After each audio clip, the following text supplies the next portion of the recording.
Je rappelle qu'après avoir été accablé de sarcasmes du type de ceux que je viens d'entendre, oui, nous avons fait, au lendemain d'une élection où tout le monde avait été contre nous, et terminé à moins de 2%. Vous parlez d'un antisémitisme résiduel quand une enfant de 12 ans s'est fait violer à coups de sale juive. Écoutez, 5, je termine ma phrase, monsieur Mélenchon. Non, attendez, jusqu'à présent, vous évitez d'insulter les gens. C'est une stratégie de combat. Et puis, là où ils ont été forts, c'est qu'ils ont trouvé, du côté de la gauche, des gens qui viennent pelleter avec eux. Monsieur Mélenchon, merci d'être là. Je fais partie des gens qui ont pu, à un certain moment, vous trouver visionnaire et espérer que la gauche s'unisse vers la victoire. Mais là, honnêtement, c'est plus possible d'être de gauche et de vous soutenir. Je vous donne quelques exemples, parce qu'à LFI, en fait, vous n'avez plus rien de gauche. 1, cette semaine, on a vu des drapeaux, des mollahs dans les manifestations de LFI. 2, vous avez tellement lâché la question de la sécurité que, quand il y a une finale de Ligue des Champions, une femme ne peut pas descendre dans la rue sans avoir peur de se faire violer, mais que vous en avez rien à faire. Vous êtes sur d'autres considérations. 3, Monsieur Bompard a comparé la liberté d'expression de l'Union européenne à celle de l'Algérie. Mais qu'est-ce que c'est ?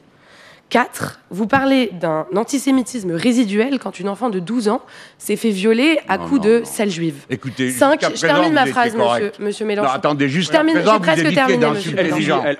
Non, mais bon, non, je n'ai pas dit ça et vous le savez aussi bien que je termine ma phrase. Non, vous êtes juste une ancienne candidate de la liste Europe Écologie Les Verts qui trouvait l'occasion de me taper dessus. Parce que quand vous avez été sur cette liste, avec cette magnifique ligne que vous défendez, vous avez diminué par 2 le score de votre liste. Alors, s'il vous plaît, ayez au moins la pudeur de ne pas insulter les gens. Est-ce que je peux terminer ma phrase ? Vous avez le droit, madame, mais vous n'avez pas le droit de m'insulter. Je ne vous ai pas insulté, monsieur. Si, vous n'avez fait que ça. Je vous pose une question. Un homme qui est capable de dire une chose comme celle que... Non, vous citez rien, vous inventez. Je suis pas un homme, je suis une femme. Vous inventez. Je liste des choses qui sont... Non, mais je termine ma phrase. Ah ben, savoir. Non, c'est un débat. Elle finit. Allez-y. Non, mais sur quoi je termine. Vous insultez tous les jours des journalistes sur Twitter. Vous réintégrez un député qui a été condamné pour violences sexistes et sexuelles. Donc, d'abord, vous n'êtes pas féministe. Ensuite, vous n'êtes pas humaniste. Ensuite, vous n'êtes pas universaliste. Et enfin, vous n'êtes même pas républicain. Comment, monsieur Mélenchon, comment osez-vous... Voilà, bravo. Monsieur, non mais comment osez-vous aspirer à représenter le peuple de gauche quand vous n'en avez plus aucune composante? Alors, on a compris. Maintenant, Jean-Luc Mélenchon... Non, je ne vais pas perdre mon temps. Tout ce que vous avez dit, madame, écoutez-moi bien, tout, sans exception, est un mensonge. Donc je ne perdrai pas une seconde à démonter vos sottises une par une. Vous êtes quelqu'un de parti pris, et vous êtes quelqu'un qui est aligné politiquement, mais vous avez l'hypocrisie de faire semblant. Oui, mais tous les deux, vous êtes de gauche. Donc là, on a deux gauches. Je ne sais pas si madame est de gauche. Parce que quand on agresse les autres avec ce vocabulaire, oui. J'ai agressé monsieur Mélenchon. Vous êtes de gauche, vous autres? Voilà. Non, elle m'a pas agressé. Elle a dit que je m'amusais d'un viol. Elle a dit qu'il y avait des drapeaux des mollahs dans nos manifs. Ouais. Bah, j'ai tout sourcé, mais vous croyez pas aux journalistes. Attendez. Jean-Luc, est-ce que là, on est justement en train d'assister à deux gauches irréconciliables, ce qu'avait théorisé Manuel Valls? Si c'était ça l'idée, vous avez... Non, c'est pas monté. Flora, elle dit ce qu'elle veut. Vous savez, je suis autonome. Je suis une femme, mais je pense par moi-même. Oui, mais c'est pas ça qui est en cause. Non, mais comment la gauche... Non, mais vous voyez, donc le fait que je lui réponde, c'est avoir une attitude sexy. Bah non, donc oui, madame, vous avez raison sur tout. Allez, au suivant. Alors, justement, mais aujourd'hui, comment... Attendez. Monsieur Mélenchon, vous savez, j'étais sur la liste à Europe Écologie Les Verts. Monsieur Mélenchon. Mais oui. Vous acceptez de débattre avec la droite, mais vous acceptez pas de débattre avec vos voisins. Vous n'êtes pas la gauche. Vous n'êtes pas la gauche. Vous êtes les gens qui coulaient la gauche. Et vous? Parce que vous êtes... Je vais vous dire pourquoi. Parce que vous jouez à un jeu.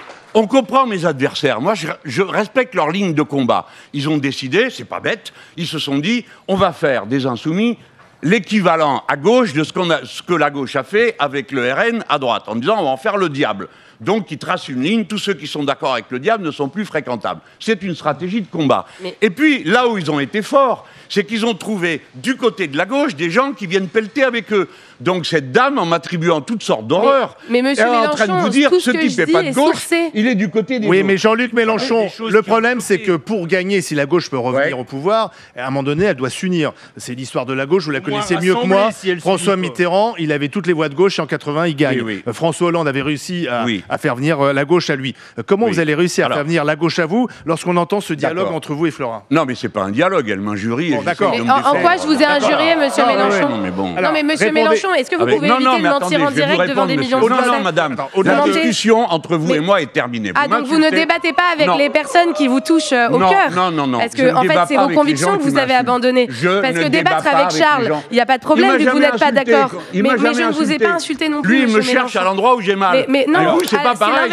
C'est l'inverse. Non. Monsieur Consigné, vous n'essayez pas de vous mettre d'accord. Comment vous allez recevoir la gauche? Donc vous refusez de dialoguer avec moi? Flora, justement, qu'on réponde. Sinon, qu'on passe. On voit que vous me disiez. Non, mais justement, comment allez-vous faire en sorte, alors je ne sais pas si ce sera sous la bannière NFP, mais de repartir ensemble au combat politique, puisqu'on voit la fracture même à l'Assemblée d'ailleurs. Oui, on voit. Mais déjà, vous avez cité François Mitterrand. Tout à fait. Et vous pourriez le vieux. Et moi, le vieux. Il se trouve que pas une fois l'un d'entre nous n'a gagné à gauche en ayant toute la gauche unie derrière lui. Quand François Mitterrand... Au premier tour, c'est sûr. Mais au deuxième tour, il faut que tous les acteurs de gauche... Voilà. Mais attends, il faut... Parce que les gens se représentent le monde d'une manière qui n'existe pas. François Mitterrand, pour prendre l'exemple de 1981, avait en face de lui un parti communiste extrêmement critique, qui à l'époque, c'était sérieux. C'était 15%. Il avait aussi contre lui un écolo, etc. Donc, il a gagné parce qu'au premier tour, les gens ont dit on a plus confiance dans son programme, dans ce qu'il dit, que dans ce que les autres lui reprochent. Et ça a été la même chose pour Hollande, et ça a été la même chose pour moi. Je n'ai jamais été le candidat de toute la gauche, j'ai été le candidat commun du Parti communiste et du Parti de gauche en 2012, et le reste du temps tout seul, y compris la dernière fois, y compris contre le fait qu'il y avait des écolos, il y avait même un communiste pour la première fois. Et c'est dans ces conditions que j'ai réuni 7 millions, un peu plus de 7 millions de voix, 22% des suffrages. Donc, vous m'autoriserez à penser, au moins pour avoir fait ça, que peut-être il y a du bon dans ce que je fais, et peut-être que les autres devraient se demander comment ça se fait qu'ils n'y arrivent jamais et qu'ils reculent tout le temps. Bon, il a y a 83% non, mais bon, on a le droit quand même de temps à autre de dire les choses. Maintenant, en fait, la candidate socialiste a fait un 75. Non, mais ce que vous faites, c'est vous faites élire il y a 83% des Français qui ont dit dans un sondage récent qu'ils ne voteront jamais pour vous. Votre ambition, c'est de faire gagner Marine Le Pen parce qu'elle arrive. Vous pouvez déjà lui dire. C'est ça votre ambition? Elle ne peut pas être candidate. Donc, non, mais bon, ça suffit, madame.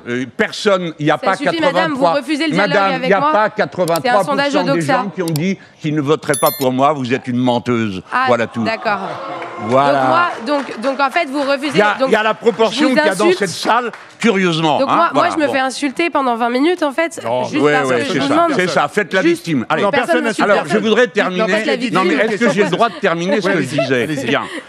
Je n'ai pas, dans toutes les circonstances, j'ai toujours fait le choix pour ma part de l'Union. Je rappelle qu'après avoir été accablé de sarcasme du type de ceux que je viens d'entendre, nous avons fait, au lendemain d'une élection où tout le monde avait été contre nous, et terminé à moins de 2%.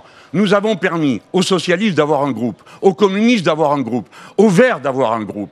Et ensuite, le coup d'après, quand M. Macron a dissous pour une raison, il était persuadé que la gauche était tellement divisée qu'elle ne remonterait jamais sur le cheval. Elle s'est ratée. Nous avons pris les bonnes décisions en une nuit de nous remettre d'accord alors qu'ils avaient passé 2 ans à nous taper dessus en disant tout ce que madame vient de dire en résumé et en aggravé dans son cas.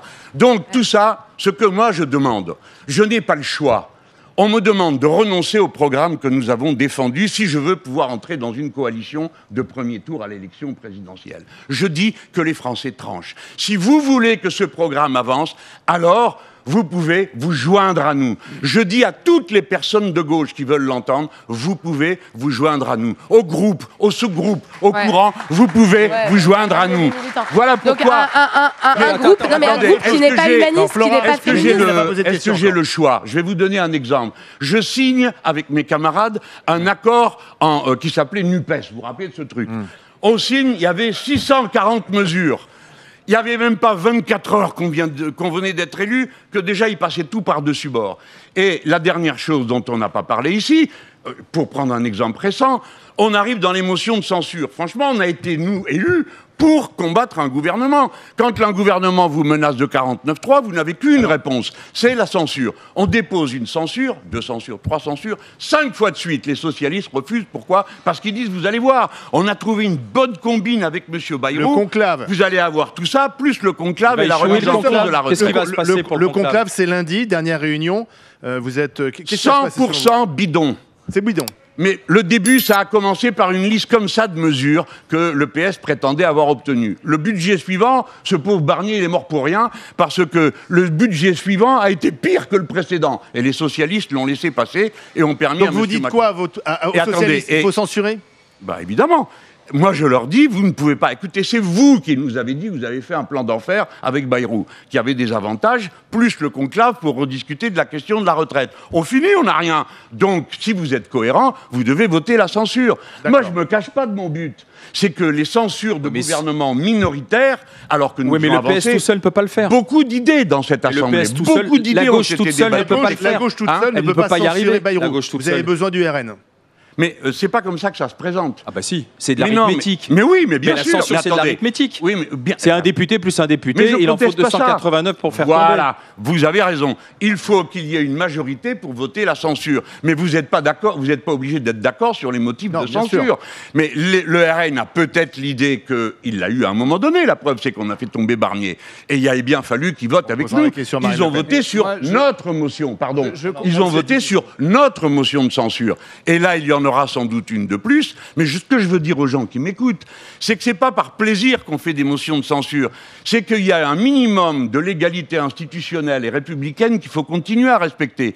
Le président de la République décide tout seul que le résultat des élections ne le concerne pas, nous on doit au moins faire vivre, et quand un gouvernement fait un 49.3, vous n'avez qu'une seule réponse. Jean-Luc Mélenchon. La censure. Alors dans cette séquence, Jean-Luc Mélenchon est confronté à une critique venue de la gauche elle-même, mettant en évidence les fractures idéologiques au sein du camp progressiste. La discussion porte sur les choix stratégiques de la France insoumise, les symboles affichés lors des mobilisations et la difficulté à unir les forces de gauche face à la droite. Mélenchon ici défend sa ligne en invoquant l'efficacité électorale et l'histoire des alliances au second tour. Ce face-à-face soulève tout simplement plusieurs questions. La gauche peut-elle réellement s'unir malgré ces divergences intenses? Est-ce que le leadership aujourd'hui de Mélenchon reste-t-il un atout ou devient-il un obstacle? Partagez avec nous vos avis dans les commentaires et n'oubliez pas de vous abonner à la chaîne pour suivre toutes les vidéos d'actualité politique sans filtre. À tout de suite.